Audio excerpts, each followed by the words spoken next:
Bueno, es poco, ¿no?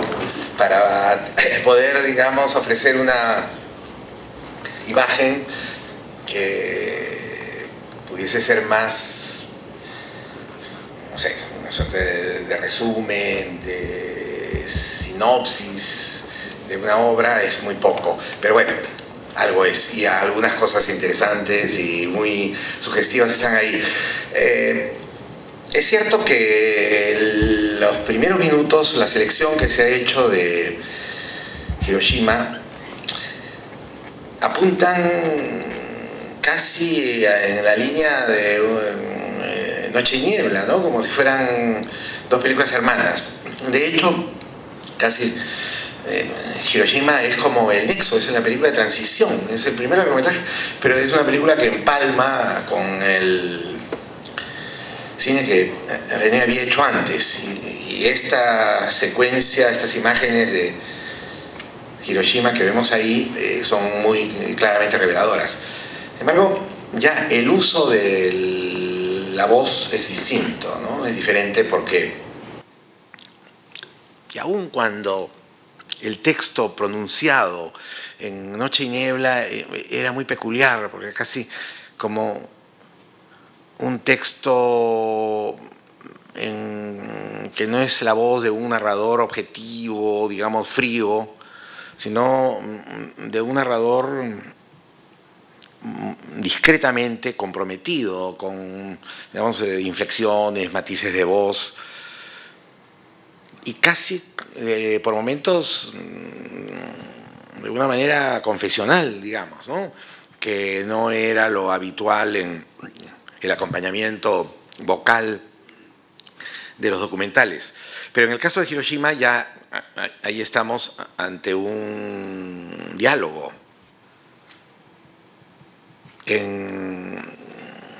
La voz otra vez debe ser un elemento fundamental en el año pasado en Marimbate, en las imágenes que vemos, ¿no? Aquí sí, es una voz que habla le habla al otro, le habla en primera persona, aunque no hay un interlocutor, ¿no? Es una voz, es una apelación que no encuentra respuesta. Y además, por supuesto, ahí ya está muy presente también en Hiroshima, pero en el caso del año pasado, Marimbate, es mucho más claro, el texto literario, ¿no? Todas las referencias que se hacen a los pasillos, a los adornos, a los espacios. Una cosa interesante que se puede señalar, entre muchas otras, es cómo en ese primer Resnais hubo, claro, por un lado, como una concepción, digamos, un trabajo muy racional, más allá de que, por ejemplo, Noche y Niebla sea una película muy conmovedora y muy intensa, pero sin embargo, ¿no? Como que el trabajo, el diseño visual es muy cerebral, muy racional. La geometría de los travelings, por ejemplo, los movimientos de cámara, sobre todo laterales en Noche y Niebla, en la parte inicial, el otro es material de archivo, aunque la alternancia que hace de uno y otro es magnífica. Creo que es una de las grandes utilizaciones en una película de un material previo, no filmado por el propio director, incorporado a digamos, a la construcción de conjunto.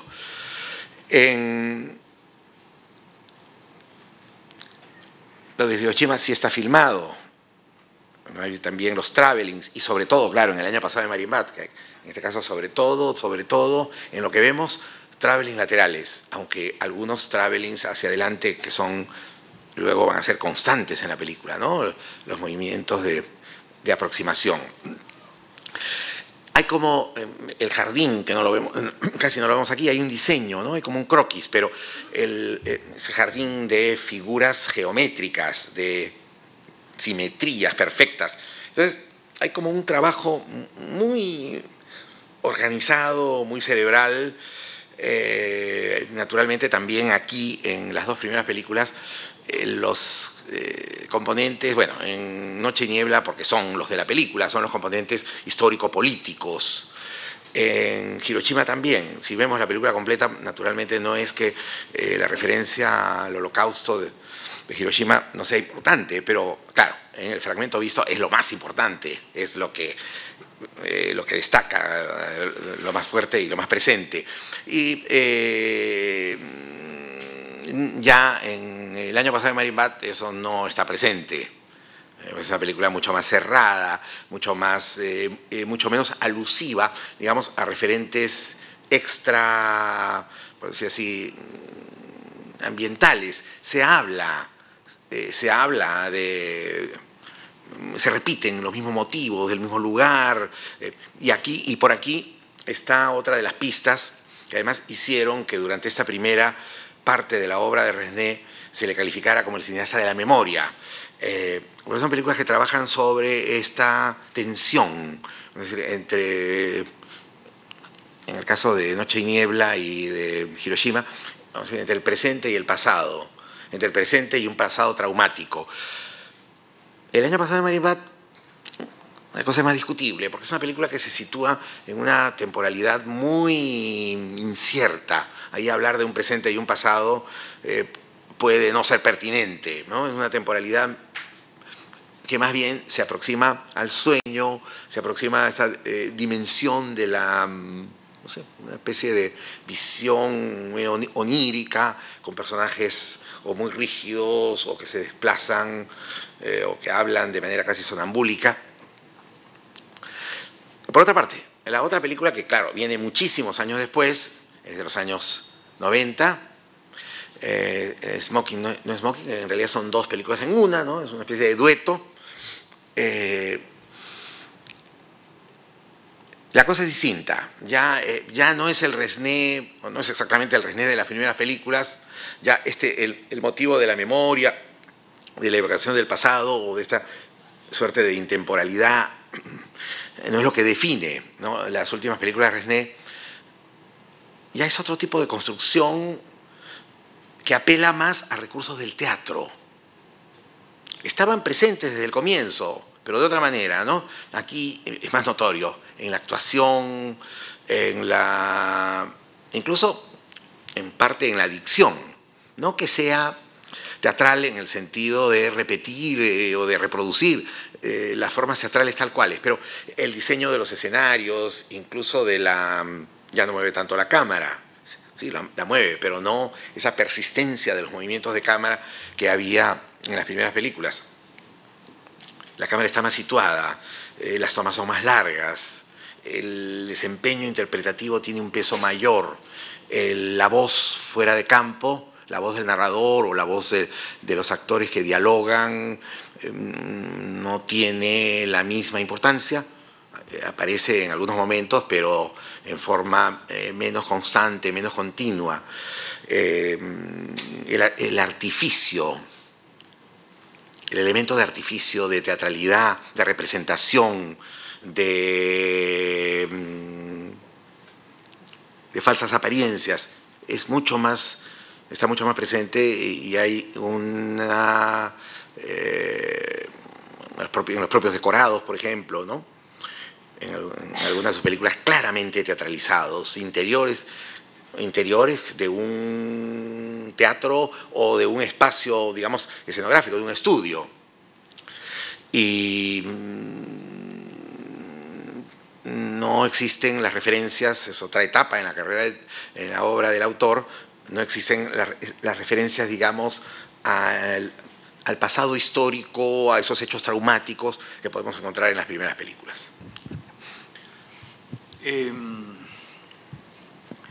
Hemos visto un festival de travelings, ¿no es cierto?, de movimientos de cámara, tal vez de los movimientos de cámara más fuertes y más intensos que se hayan hecho, ¿no?, junto con algunos de Max Ophuls o de Hitchcock, en fin, de los grandes movimientos de cámara. Y eso es bien interesante, sobre todo en la primera parte de la obra de Resnais. Alguna vez se ha dicho que el cine de qualité, el cine de prestigio, ese cine al que se enfrentó un poco el cine nuevo y la nueva ola, era un cine estático, era un cine básicamente de largos encuadres para mostrar qué cosa, para mostrar los rostros de las estrellas, ¿no es cierto? De Daniel Darrieux, de Jean Gabin, en fin, de las estrellas del cine francés de la época, y sobre todo para valorizar el diálogo, ¿no? Porque básicamente eran películas de guionistas, como Truffaut denunció en su famoso artículo, una cierta tendencia del cine francés. Es decir, la palabra y los rostros eran muy importantes y entonces había básicamente una concepción fija, estática, ¿no? Mucho más centrada o arraigada en relación de la cámara en relación con los actores. Luego viene el cine moderno, ¿no? El cine moderno, y el cine moderno no empieza con ellos, por cierto, empieza mucho antes. Y los personajes tienen otra actitud y la cámara tiene otra actitud. Los personajes caminan en el cine moderno. Si uno ve las grandes películas del cine moderno, Alemania Año Cero, por ejemplo, vas a encontrar que el niño camina por un Berlín destruido, ¿no es cierto? Y la cámara lo sigue. Y no sabemos a dónde se dirige. Y esa es una de las características, además, del cine moderno, ¿no es cierto? Esa especie de desarraigo, de divorcio entre, digamos, la utilidad, ¿no es cierto?, o el destino que puede tener una vía, un camino, y el acto de caminar. Ladrones de bicicletas, ¿no? El personaje se la pasa caminando por Roma durante hora y media, ¿no es cierto? Y con rumbos cada vez más inciertos, porque no va a encontrar su bicicleta. Hay incluso una broma famosa, ¿no? La divina esta, a la que él consulta, ¿no? Le dice, o la encuentras ahora o no la encuentras nunca. O sea, nunca la va a encontrar.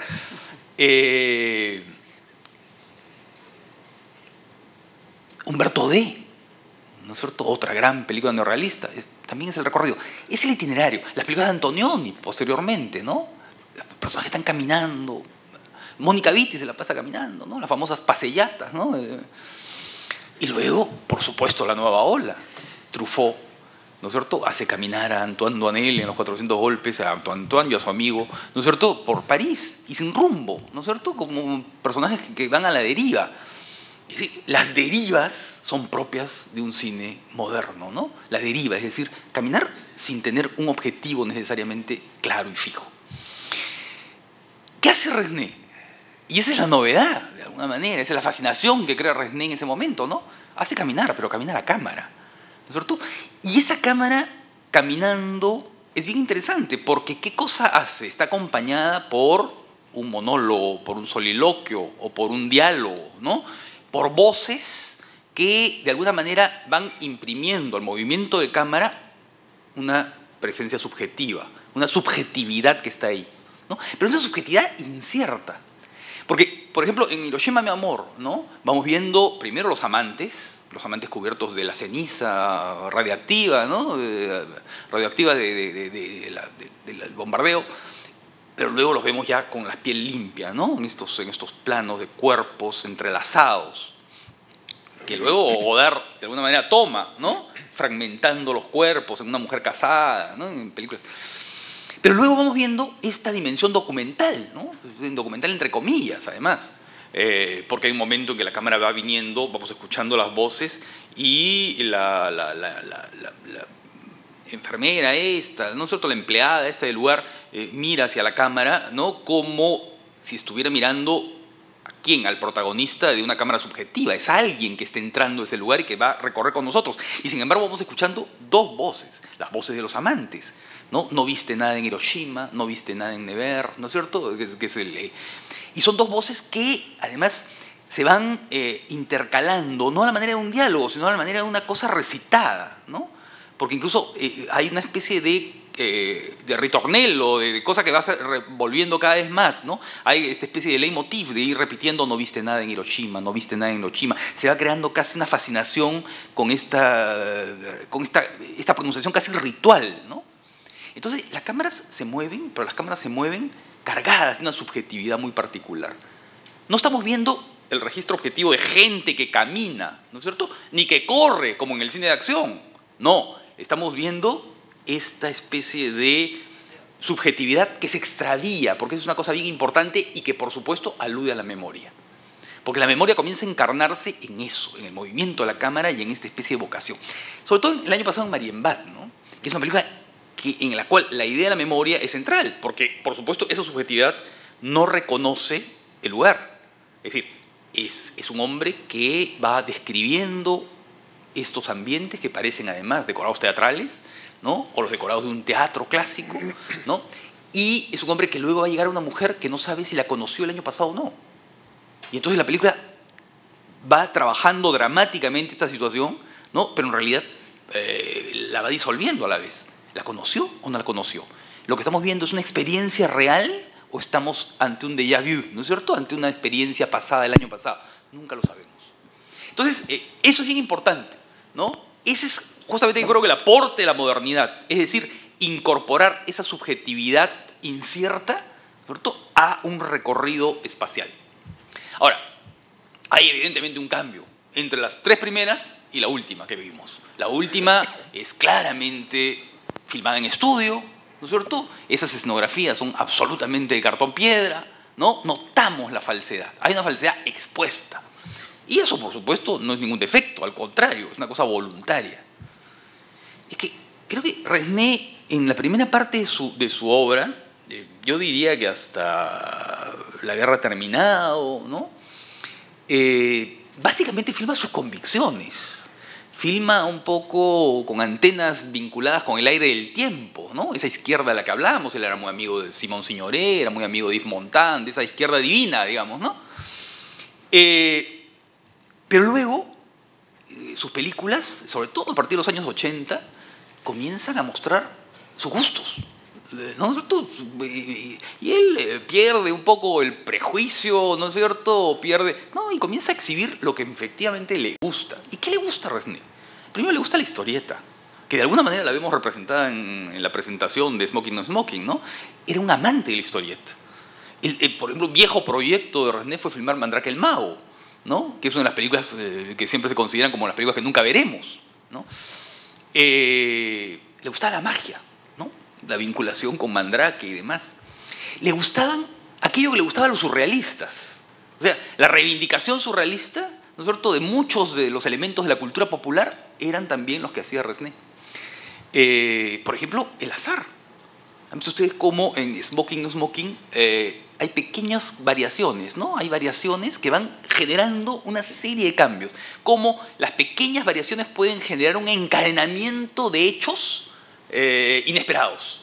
Es un poco escribir una dramaturgia y narrar una historia a partir de supuestos. ¿Qué pasaría si? ¿No? ¿Y si pasara esto? ¿Y si viniera este otro personaje? ¿Y si en vez de coger un cigarro no lo cogiera? ¿Y si en vez...? ¿Qué pasa? Entonces las dos películas de alguna manera se parecen, pero son distintas, porque hay variaciones que van cambiando todo. El azar, ¿no es cierto? Le gusta la canción popular, las canciones populares. En Un Connaît la chanson vamos viendo cómo los personajes cantan canciones conocidísimas, ¿no? Palabras, palabras, esa canción cantaba, no sé qué cantante argentina aquí, en la versión en español. El teatro, cierto, pero siempre fue teatral, ¿no? Siempre hubo esa dimensión teatral, ¿no? Miren ustedes cómo ese recorrido por los estucos, ¿no es cierto?, y por toda esta especie de decoración barroca del hotel donde ocurre el año pasado en Marienbad, ya de alguna manera remite a eso. Miren ustedes la disposición de los actores, ¿no? Parecen estatuas, ¿no? Hay como una especie de sobreactuación, entre comillas, por más de que no se muevan, ¿no es cierto?, pero que es muy evidente en su modelo.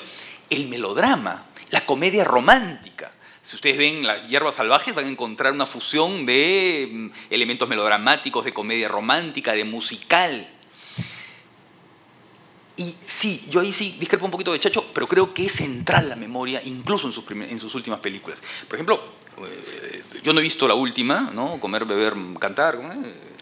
Pero la anterior, que es Ustedes no han visto nada aún, que es una película sobre el teatro, y es la más claramente, digamos, volcada al teatro. Es un grupo de actores que se reúnen, convocados por un viejo amigo, que es un actor muerto, ¿no es cierto?, y van a, de alguna manera, representar, ¿no es cierto?, las obras que representaron con él. Esa es una película sobre la memoria, ¿no? Es una gran película sobre la memoria. Es la evocación de una forma de teatro ya superada, o muerta, o en camino de extinción, y es la evocación de alguien que no está presente y que todo el tiempo, ¿no es cierto?, está siendo convocado a la manera de una sesión de espiritismo. Entonces, e incluso, ¿no es cierto?, Un Connaît la chanson el cantar es recordar, ¿no? Porque se está cantando viejas canciones, las canciones que uno sabe de memoria, ¿no? Entonces, la memoria es fundamental, ¿no? La memoria es fundamental. Lo que pasa es que en algunos casos la memoria es una masa indeterminada que está siendo buscada, que está tratando de encontrarse el hilo para poder acceder a ella, ¿no? ¿Estuve en Mariembate el año pasado o no estuve? ¿No? ¿Qué me dejó el recuerdo de Hiroshima? ¿Qué me dejó el recuerdo de Nevers? Porque no sé si conocen la película, pero la película son dos personajes, una francesa y un japonés. Él es un japonés que ha tenido la experiencia de Hiroshima, y ella es una francesa que tuvo un amante alemán y que en consecuencia al acabar la guerra fue humillada, ¿no? Después de la ocupación. Al acabar la ocupación. Entonces son las dos experiencias dolorosas, ¿no? La experiencia japonesa y la experiencia francesa. Y entonces se encuentran esas dos experiencias y entonces trata de ser reconstruida como memoria del trauma, ¿no? Memoria y posmemoria, digamos, ¿no? Es decir, el que vivió el trauma y aquellos que, ¿no es cierto?, lo recibieron, ¿no? Como ocurre en otras películas. En fin, la cosa es muy compleja, pero creo que la cosa va por ahí, ¿no? El Resné último, el Resné primero es un Resné un poco angustiado. Muriel es una película absolutamente angustiada. El Resné último, de las últimas 5 películas, digamos, es un Resné feliz, ¿no? Y entonces, y lo demuestra, ¿no? Es un Resné gozoso, es un maestro que ya no tiene nada que enseñarnos en el sentido de darnos lecciones, ¿no? Ni sobre la historia, ni sobre la política, no. Nos dice, vamos a jugar juntos, ¿no? Es un Resné juguetón, respondiendo un poco a la gran herencia surrealista, ¿no? Que él de alguna manera admiraba tanto, ¿no? Muchas gracias. Quizás algunas... Sí, por favor. Ahora quizás algunas preguntas. Hola, quiero felicitar las precisiones de los dos, de Chacho y de Ricardo. Es notable, como lo han dicho ellos, esta novela que revolucionó el montaje y la fotografía, y que leían y que contrataban a guionistas, escritores, se basaron en el neorrealismo italiano, inclusive eran admiradores de realizadores de otras latitudes como el mismo Orson Welles o Howard Hughes, ¿no? Y eso les dio una mirada, ¿no? Yo quiero preguntar una cosa simplemente, haciendo un paralelo como el tema del fútbol, que nosotros sabemos que ahorita tenemos muchos comentaristas deportivos, sean mermeleros o no, sean objetivos o no, tienen trabajo y hablan del fútbol. Estamos a puertas de un mundial y tienen trabajo y hablan del fútbol, hablan de la UEFA, de la Copa Mundial, y muy desestimados hablan del fútbol peruano. En este caso, a ellos, ¿qué se siente como críticos escribir textos o opinar o analizar películas del cine de oro o películas de otras latitudes o el cine independiente o el cine de festivales y no poder tener la satisfacción de hacer un análisis profundo del cine peruano? Yo quisiera preguntar si tal vez hay alguna relación análoga en más o menos la última etapa de Truffaut con La novia vestida de negro o La habitación verde y las primeras películas de René. Bueno, en relación a la primera pregunta, yo creo que habría que diferenciar dos cosas, porque sí se analizan las películas peruanas y nos interesa mucho analizarlas, y las analizamos no siempre con el entusiasmo que uno quisiera, por supuesto, pero no dejamos de hacerlo. Lo que se podría preguntar si no hay el mismo entusiasmo. Claro, evidentemente, si vemos estas películas, nos proporcionan un gusto y una satisfacción que no encontramos en las películas peruanas así nomás, ¿no? Puede haber algunas, pero son pocas. Eso es claro, y hay que ser honesto al respecto. Hay que señalar también que de un tiempo a esta parte el cine latinoamericano se está moviendo mucho. Aquí en otras partes se está produciendo mucho más. Entonces tenemos una cantidad de material, digamos, creciente, y por ahí, bueno, van asomando cosas valiosas, cosas sugestivas, propuestas originales. Entonces, Lo importante, creo, es mantener una disposición, digamos, una actitud abierta tanto a las películas peruanas como a las películas de América Latina y a las películas del resto del mundo.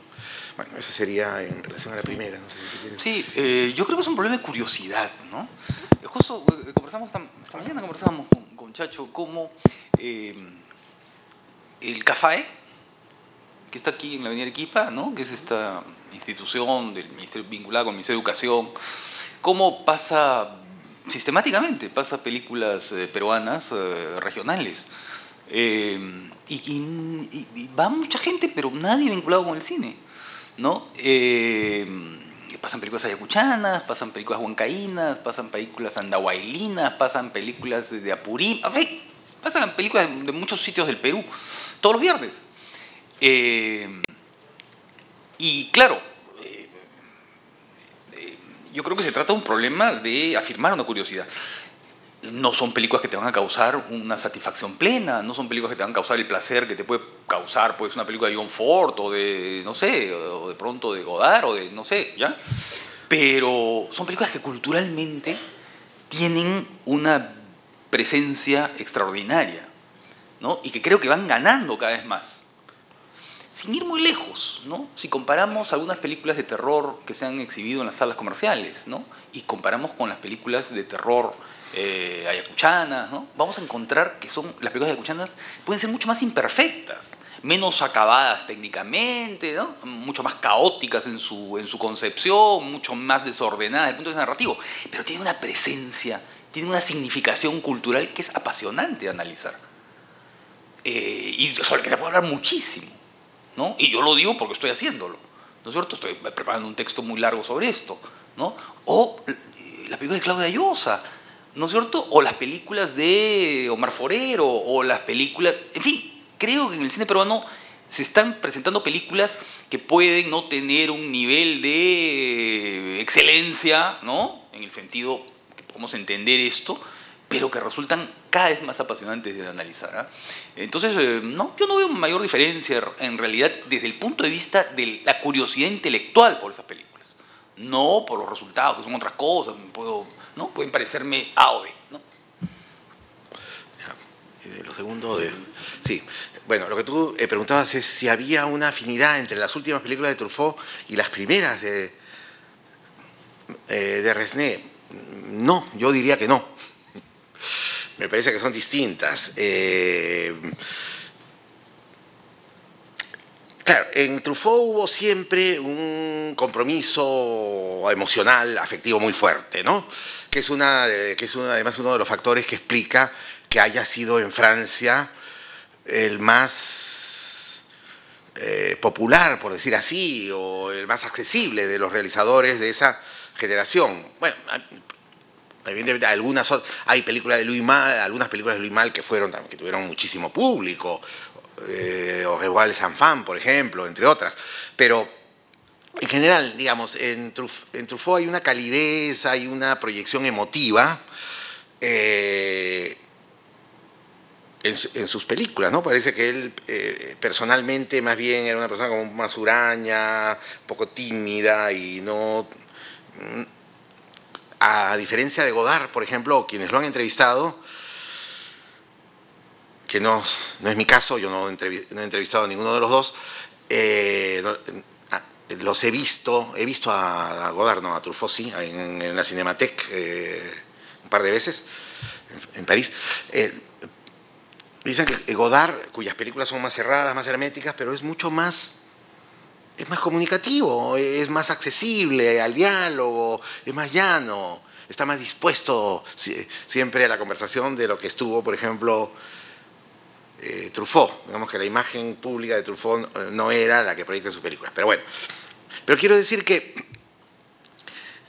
este elemento lo diferencia de Resnais, que no es un cineasta en el que haya... Una de las cosas que no podemos decir que encontremos esa calidez en las películas de Resnais, digamos esa, no sé, no solamente hay calidez en las películas de Truffaut, atención, hay lados también muchísimo más sombríos, incluso, ¿no? Se podría decir lados mucho más sombríos que los que podemos encontrar en las mismas películas de Resnais, ¿no? Una película como son películas, Ricardo mencionaba, de películas torturadas. Yo creo que hay películas de Truffaut que son películas hiper torturadas, como La mujer de al lado, por ejemplo, ¿no? O en alguna medida también El cuarto verde que tú mencionabas, ¿no? Ahora, no sé si tu pregunta iba por ese lado, pero tú has citado dos películas que sí, pues son medias atípicas en Truffaut. ¿No es cierto? Que son La novia vestida de negro, que no es una película final, es una película más bien de los 60. Es el 67, 68, sí, ¿no? Sí. Creo que es anterior a La hora del amor, o por ahí, ¿no? Cerca, a La hora del amor, a Besos robados. Pensé que era La vida de Adena. Bueno, ya, bueno. Pero también, ahí está, mira, sí, por eso. Mencionas películas atípicas de Truffaut, tanto La novia vestida de negro, La historia de Elash y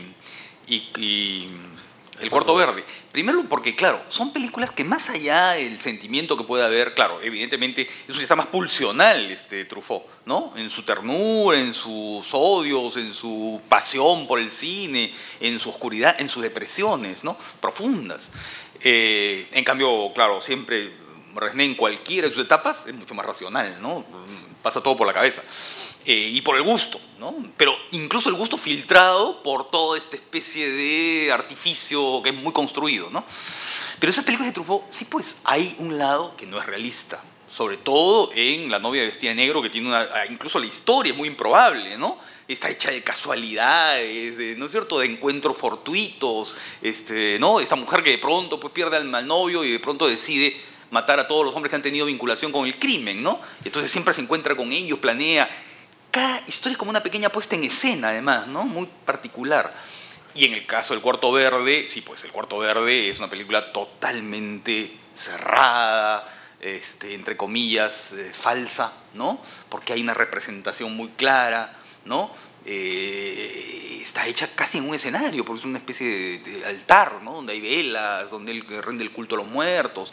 Entonces, sí, hay un lado en esas películas muy poco realista y muy construido, pero creo que las sensibilidades son muy distintas, ¿no? ¿Otra pregunta? Buenas noches. Sí. Una pregunta rápida era sobre los extractos que mostraron. No sé si tiene una importancia en la obra de René, pero podíamos ver que Hiroshima, mi amor, hay el acento japonés, que usa mucha... El audio usa... las personas que hablan son personas que no tienen el idioma francés como primer idioma, ¿no? Por ejemplo, Hiroshima, mi amor es un japonés, el año pasado en Marimbad me parece un acento alemán y el narrador de Smoking No Smoking es un acento inglés. No sé si tiene algo importante en la obra de Alain Resnais. Yo no creo que el Smoking sea un narrador inglés. No lo sé, no lo creo, no estoy seguro quién es. Lo que pasa es que pronuncia los nombres y apellidos ingleses de manera muy clara, ¿no? Es ahora, como que domina el inglés, claro, pero una de las cosas, además una de las atracciones, era un anglófilo, ¿no? Providence, de la película, esa sí se habla de claro, inglés. Una producción totalmente francesa, ¿no? Pero con actores ingleses y hablada en inglés, originalmente filmada en inglés. Entonces hay ahí una, ¿no? Ahora, las otras se explica, ¿no? Porque claro, uno de los personajes es japonés, ¿no es cierto? Y en el caso de Marimbad es por la zona, ¿no? Donde ocurre la acción, ¿no? Buenas noches, señor Bedoya. La película Smoking, no Smoking, se ve cierto avance, ¿no? En comparación a las dos primeras de Hiroshima, mi amor. Hay avance en el sentido de que hay más técnica, hay un guión, hay libretos, hay movimientos de actores, una escenografía estable, etcétera, etcétera. Entonces se ve que hay un avance, algo técnico. ¿Qué me puede decir con relación a las primeras? No. En todas hay guiones, en todas hay actores, en todas hay dirección de actores, en todas hay representación. Lo que pasa es que, claro, los fragmentos que hemos visto... Pero, perdón, pareciera que fuese un documental. Sí, de alguna manera hay algo de eso, ¿no es cierto? Y es verdad que en Smoking No Smoking la representación es mucho más artificiosa, pero en las otras también. Lo que pasa es que hemos visto un fragmento. Si ustedes ven las películas íntegras, ven Hiroshima mi amor y ven el año pasado en Marienbad, hay muy claramente una presencia de una ficción muy trabajada y con actores muy trabajados, ¿no? El año pasado en Marienbad llega al colmo casi, ¿no? Porque hay toda una representación del estatismo, de las relaciones entre los personajes en el encuadre, de las distancias, ¿no es cierto? Es muy trabajado todo eso. Lo que pasa es que, claro, hemos visto solamente un fragmento que coincide con el recorrido por el lugar, ¿no es cierto? En el caso de Hiroshima mi amor igual. Hemos visto el comienzo, que además es muy largo, ¿eh? Toda esa secuencia de recorrido dura como 15 minutos, ¿no? Pero luego la película se concentra en la relación entre la pareja, ¿no? Entonces, es verdad que luego hay otro tipo de tratamiento, que es un tratamiento más, digamos, evidente, con la cocina, ¿no? O con la tramoya expuesta, digamos, ¿no? Y claro, los actores de alguna manera dicen los textos de otra manera, pero las películas son muy guionizadas del comienzo. Creo que sí, algún defecto tienen tal vez y alguna crítica han tenido es justamente ese peso de la guionización y la presencia de Marguerite Duras en una y de Rob Grillet en la otra. Yo quisiera agregar algo, y es que me parece que justamente la modernidad está en esas películas, en esos elementos que pueden resultar no modernos. Y más bien, las últimas películas de Resnais pueden tener una apariencia, en parte, digamos, no moderna, sino más clásica. Porque, digamos, claro, existe la idea de que un cine que puede ser hecho en forma aparentemente imperfecta es como un cine primitivo frente a un cine donde hay actores, donde aparentemente el guión tiene más presencia, es un cine moderno, y no necesariamente es así, ¿no? Las formas de esa representación son formas muy antiguas, ¿no? Es decir, podemos establecer, hay toda una genealogía que llega a las últimas películas de Truffaut, de Resnais, perdón, que tienen que ver con un cine que se viene haciendo desde los años 20 y de manera más clara por la presencia del color desde los años 30. Pero ahí hay, porque hubo en estos directores, y esto es también un tema largo de señalar, una cierta evolución de una modernidad, en el caso de Resnais es muy claro, digamos, de una modernidad radical a una modernidad más tamizada, con elementos de apariencia clásica. En Truffaut también eso es bastante claro, el mismo Chabrol, eso se habla del neoclasicismo, ¿no?, de estos autores. Pero lo moderno no está en que las películas se hagan mejor, digamos, que sean más profesionales, que sean más vistosas, que tengan más aparato de producción, o actores más notorios o más conocidos, ¿no? Ahora, hay una cosa que me gustaría decir.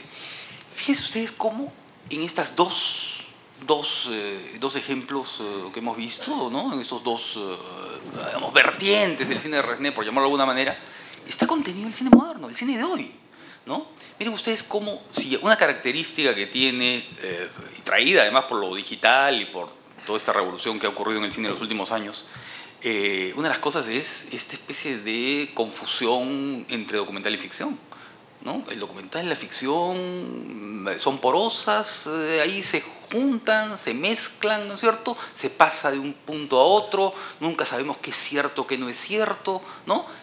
Hay muchas películas de los últimos años, ¿no?, que tienen esas características, ¿no? Y por otro lado, la teatralidad, lo falso. Un cineasta importantísimo como Pedro Costa, por ejemplo, que filma con cámaras digitales, ¿no es cierto?, y que filma en lugares que son reales, inmediatamente teatraliza, fija, ¿no?, construye personajes en ambientes, ilumina de una manera muy particular. Nosotros decimos, esto es un escenario natural, esto es un escenario falso, ¿dónde está? ¿No? Lo hace. Apichatpong, Weerasethakul, el cineasta tailandés, si ustedes ven el tío Bong Mi, que recuerda sus vidas pasadas, que es la última película, digamos, la última película que hemos visto de él, que se dio el año pasado cuando vino Apichatpong, igual, ¿no es cierto?, muestra unos bosques pueden ser reales y que seguramente son reales, pero que están iluminados de determinada manera para que de ahí salgan los fantasmas del bosque, los espíritus del bosque.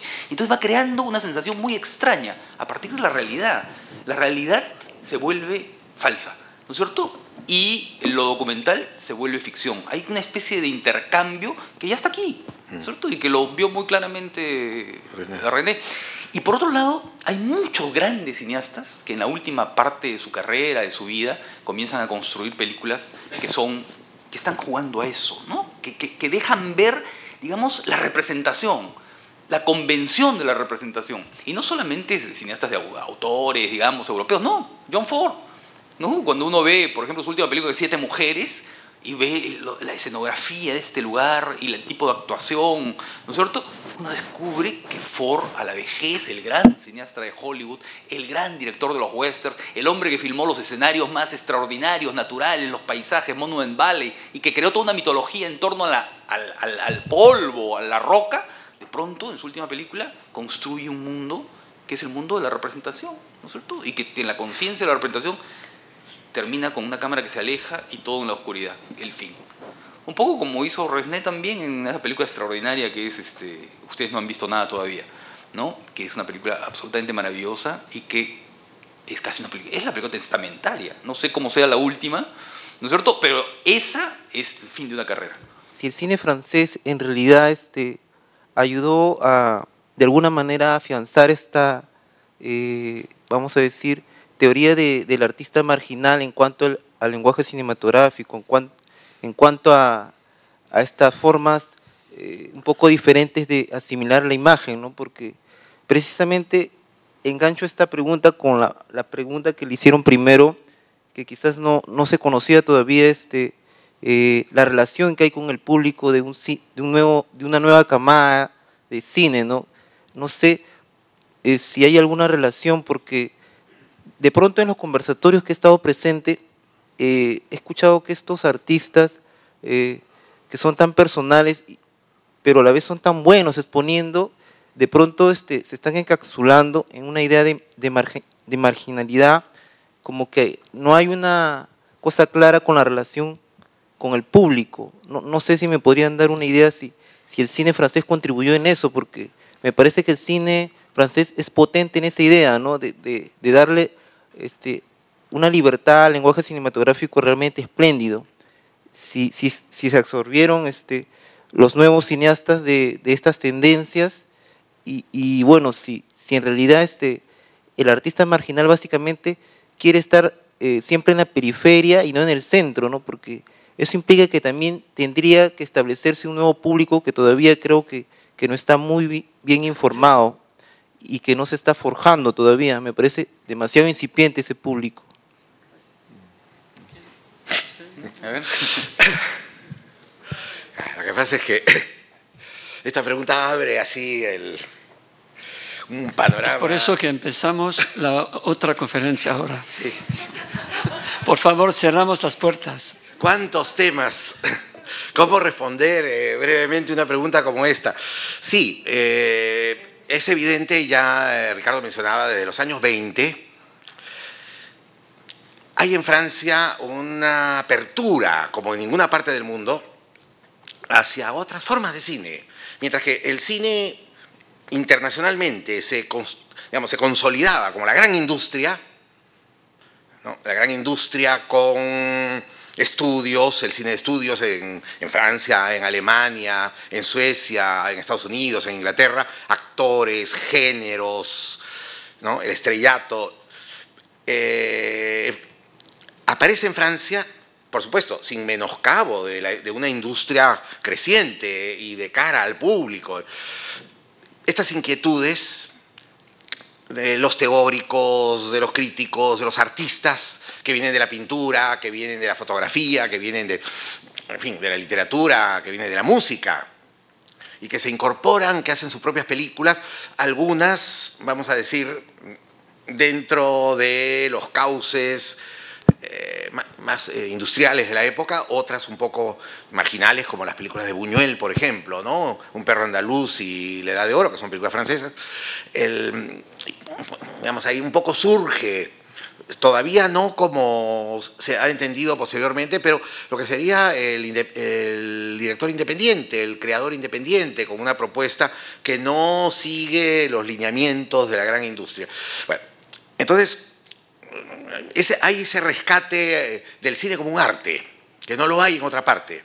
No lo hay a nivel de teorización y no lo hay de la misma manera o de la forma, vamos a decir, relativamente más intensa que podemos encontrar en Francia. Por supuesto, también hay vanguardias en Alemania, hay la vanguardia soviética, que es importantísima, y otras vanguardias en otros países más reducidas, más pequeñas en esa época. Pero en Francia tiene una significación mucho mayor, ¿no? Incluso algunos hablan de ese cine de la vanguardia de los años 20 como la primera ola, frente a la nueva ola de fines de los 50 y comienzo de los 60, o a la segunda vanguardia. Entonces, sí, digamos que el nivel de preocupación que ha habido en Francia no lo encontramos en el mismo grado en ninguna otra parte del mundo. Y sí, eso propicia o ha propiciado un ejercicio estético muy radical en algunos casos, ¿no? Han habido, así como los surrealistas en los años 20, los letristas a comienzos de los años 50, hicieron películas absolutamente atípicas, ¿no? Inclasificables, y luego, digamos, esa tradición se mantiene, pero eso no tipifica al cine francés, atención, ¿ah? Porque la industria francesa ha sido una industria muy sólida a través del tiempo, además con géneros, con un estrellato que puede haberse debilitado con el correr de los años, pero no podemos decir que ese sea el signo que define las tendencias principales del cine francés. Este cine de autor es siempre un cine minoritario. Sí, claro. El cine de autor siempre ha sido consumido por pocos, ¿no? Por ejemplo, ha salido una biografía interesantísima de Éric Rohmer, y hablan de que Éric Rohmer tuvo mucho éxito con sus películas. Y claro, cuando uno ve las cifras, ¿a qué se le llama mucho éxito? Una película francesa, ¿no? 600.000, 800.000 espectadores, rozando el 1.000.000 de espectadores. Bueno, digamos, ¿y cuántos espectadores pueden ver una película popular francesa? 8 o 9 millones de espectadores. Entonces la diferencia es brutal, ¿no? Se celebra como un gran éxito Rohmer por 600.000, ¿no? Frente a los millones que pueden ver una película muy popular, desde Papá Noel es una basura hasta, ¿no es cierto?, hasta esta última, Intocables, ¿no? Entonces es eso, ¿no? Ahora, en la época del nuevo cine hubo directores que tuvieron un determinado éxito, ¿no? Las primeras películas de Godard, por ejemplo, son vistas por una buena cantidad de espectadores. A Bout de Souffle es una película que tiene mucho éxito, pero otras son desastrosas. Le Petit Soldat, ¿no es cierto? Es un desastre. Incluso Le Mépris, ¿no es cierto? Que es una película con Brigitte Bardot, que era la gran superestrella de la época, ¿no? La película entra y hace una buena cantidad de público, pero está muy por debajo de cualquier otra película de Brigitte Bardot. Y luego viene la gran crisis. O sea, la fiebre del nuevo cine dura 4 años. Es entre el año 59 y el 62, 63. Y luego se acabó.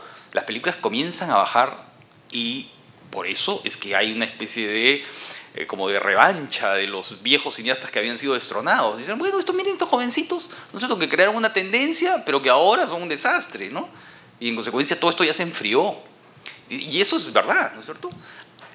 Miren ustedes lo que ocurre, ¿no? En los años 70 viene otra vez el viejo cine francés, ¿no es cierto?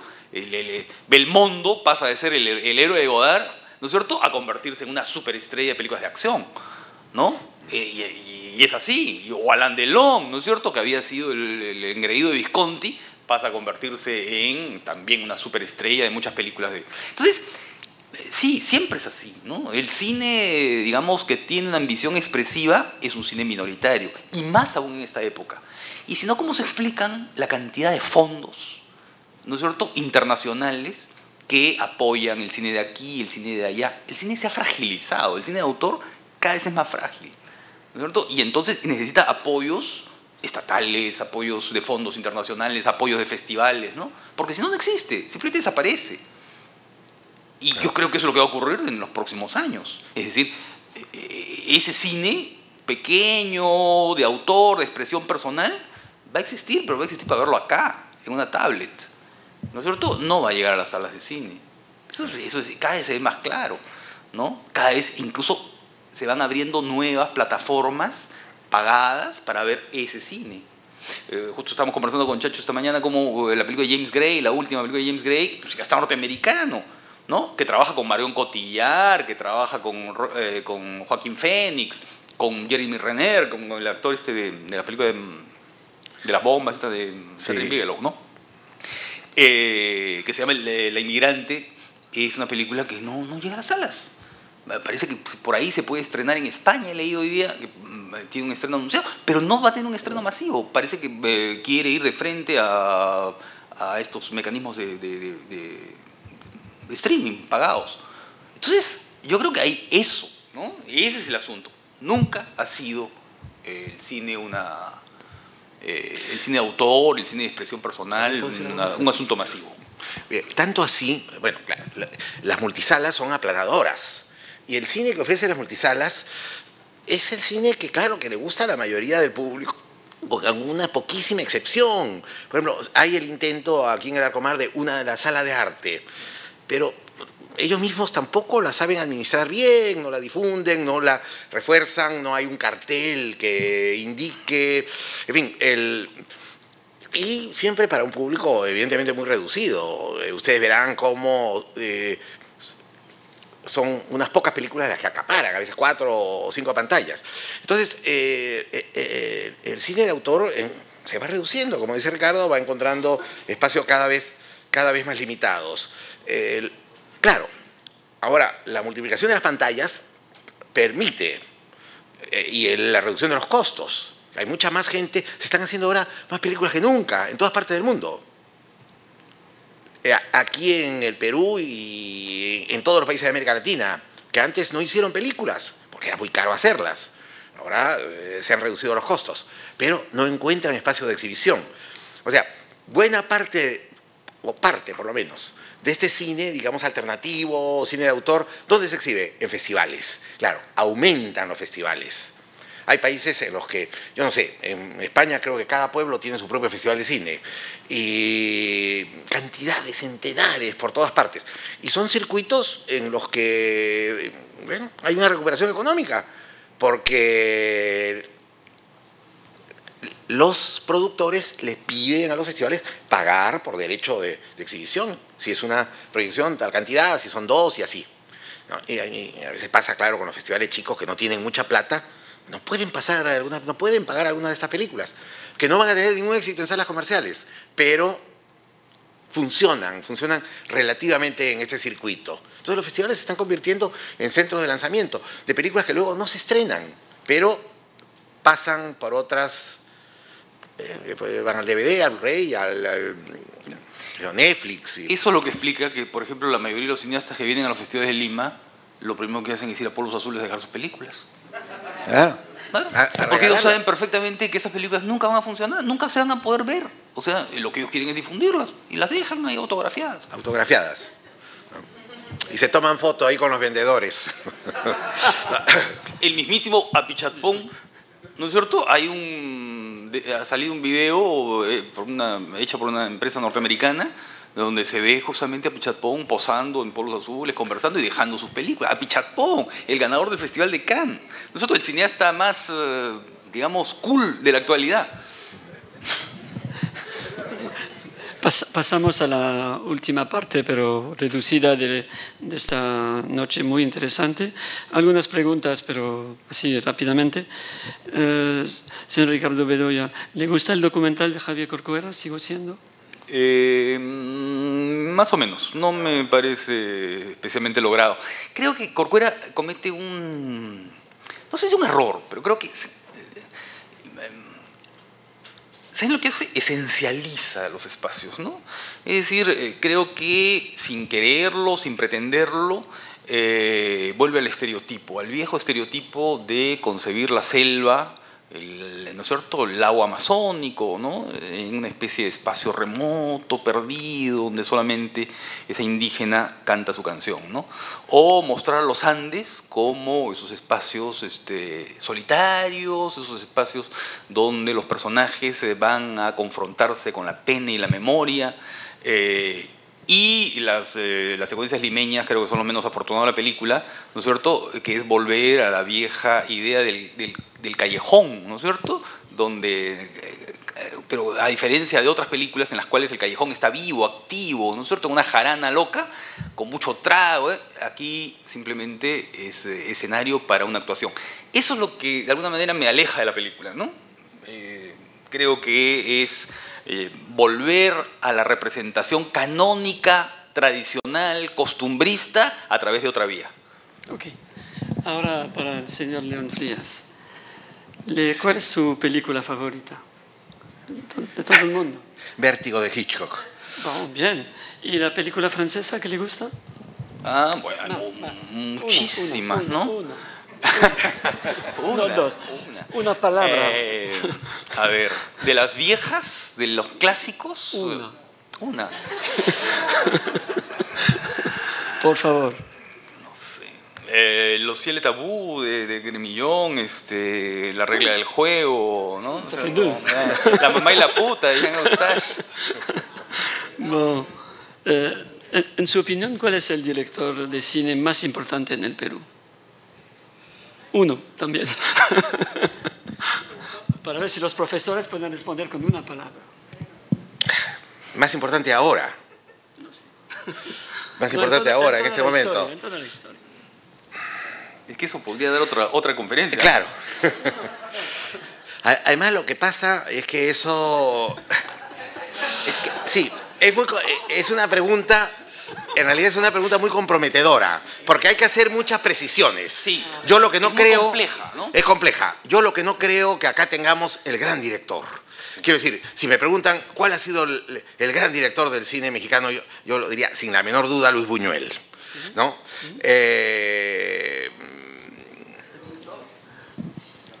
Hay otros, no es el único, pero es el gran director. Si me dan, qué sé yo, una pregunta, ¿quién ha sido el gran director del cine brasileño? Podría decir Glauber Rocha.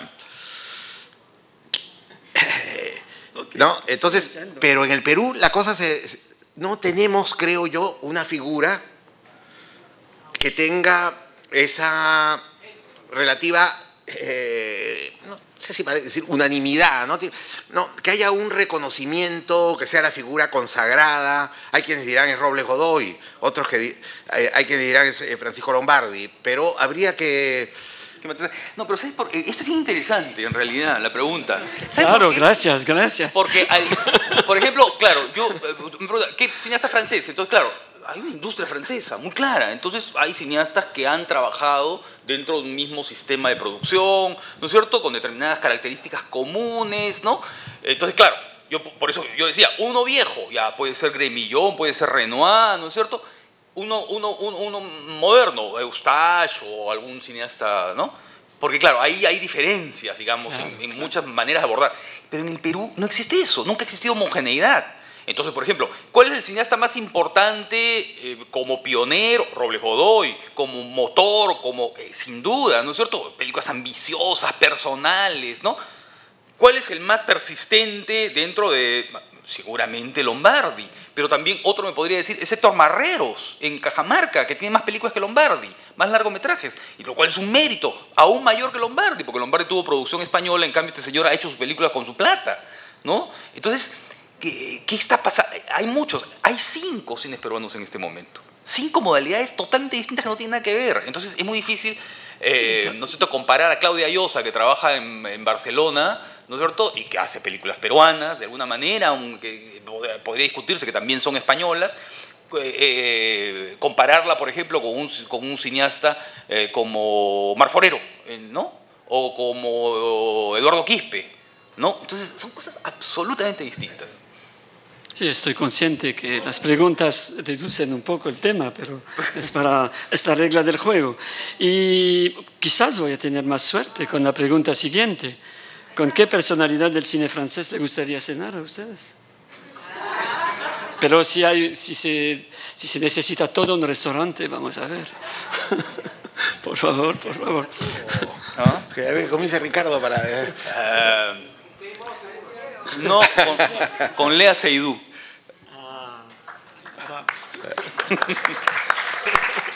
¿Y usted? Yo diría con las dos chicas de La vida de Adela.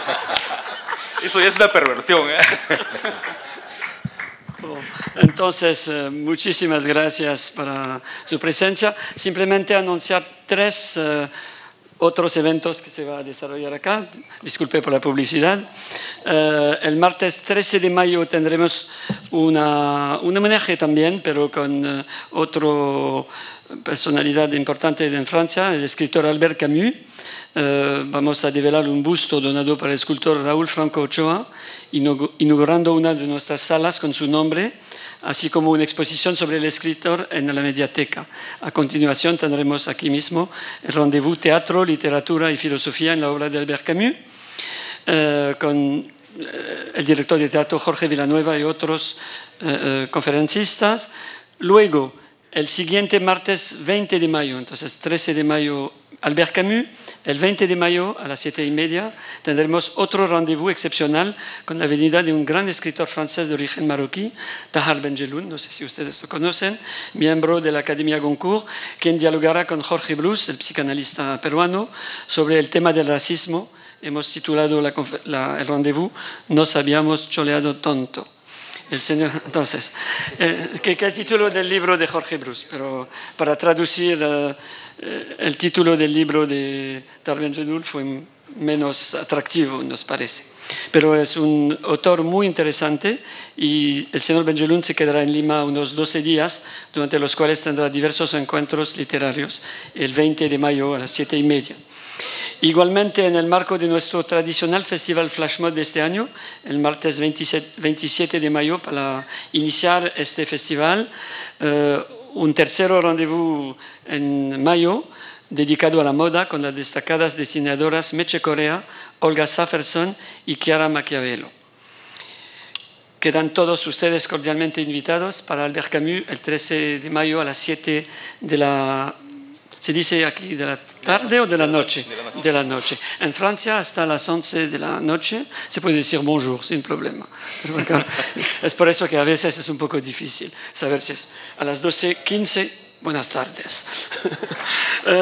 Ricardo Bedoya, Isaac León Frías, en nombre de la Alianza Francesa de Lima y del público presente, les reitero mi más sincero agradecimiento por haber aceptado nuestra invitación y los felicito por esta conferencia tan culta, tan interesante. Pido a todos un gran aplauso para Isaac y Ricardo.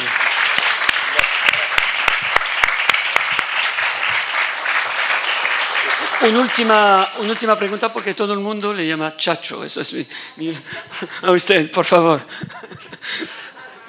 ¿Por qué me llaman? Sí, porque se le llaman así Chacho. Para ver si puedo utilizarlo. Ya, bueno, lo voy a veces me lo preguntan. Adiós, Chacho. Porque, bueno, mi padre tenía el mismo nombre, Isaac León, y supongo que mi mamá, para diferenciar, empezó a decirme, por ahí sé que empezó la cosa, Isaaccito. Y claro, y a los niñitos, a los bebés, en los diminutivos que hay en nuestro país, es fácil saltar al Chachito, ¿no? Entonces de ahí viene. Muchas gracias.